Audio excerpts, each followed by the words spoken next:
So besides the judge and the therapist, who are some of the mentors or friends that are instrumental in helping you in this process? I mean, so many. I would go back as early as my public school teachers. Public school teachers are the frontline heroes of our society because they're just not enough public resources to reach every child who needs it. And in each public school classroom, the teachers are really balancing a myriad of tasks, not just teaching, but also counseling and identifying at-risk children who may need more support. Public libraries were another huge one, a place where I found my love of books, where I used books to teach myself English, where I really felt safe. I reflected at a librarians conference recently that it was shocking. I was scared of everyone in uniform because they represented authority and thus posed a risk of reporting me for deportation. But I never felt unsafe in a library. I never felt unsafe talking to a librarian.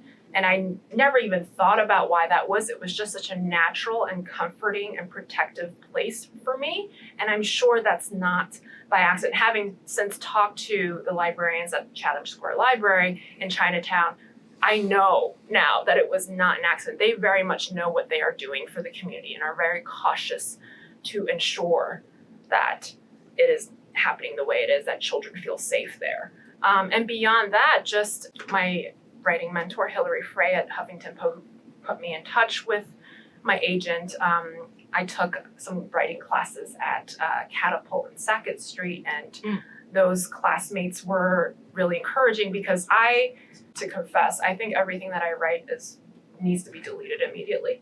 That's just my instinct. And it wasn't until those classes where the teachers gave us 5 minutes to write something, and then we had to immediately read it out loud right then, that I experienced a degree of vulnerability that foreshadowed what I felt putting this book out in the world. But it was the response of those classmates who said, you need to keep writing this. This is good. This is worthy. That's important. We all need to hear that at some point. And those classmates really made a world of difference for me. Did you get any advice from the other authors who wrote books before, and they give you some advice about how to do a book like that? Because it's very different than writing a journal or writing articles. I didn't know any authors before I started writing. I know some people write fan mail to authors, but I was just so intimidated by the whole world, and again, saw every book as holy that I just didn't. But since I have met some authors it's just wonderful to have a community of authors, especially authors who are women of color, and they warn me early and often that if you're a woman, you're a person of color, if you're from any sort of marginalized community and you're in the public sphere, you will get hate mail and you will be targeted for attacks. And just having people tell me to be braced for that and know that it was coming helped a lot when they inevitably came regularly. Wow.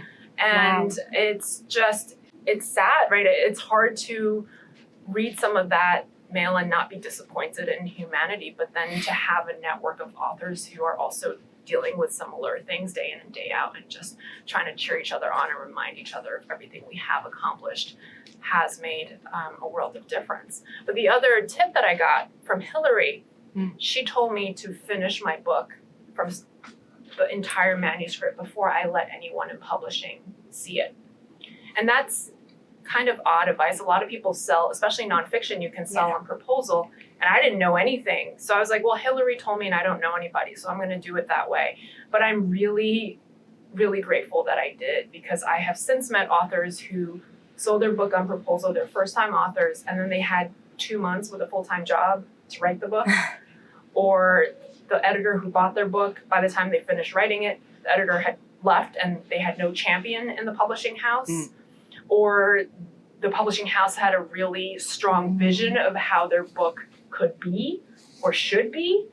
And being a first-time author, they didn't know how to defend against that and just got kind of shepherded. And I think that's particularly likely, again, when you are a woman of color, and in some ways the industry wants to co-opt your brand and your work and your story. So I got incredibly lucky. And that's why I say the number one factor was luck, because I had a team of people who really believed in me and gave me the right advice that I needed as I was muddling around really in the dark, trying to delete my book.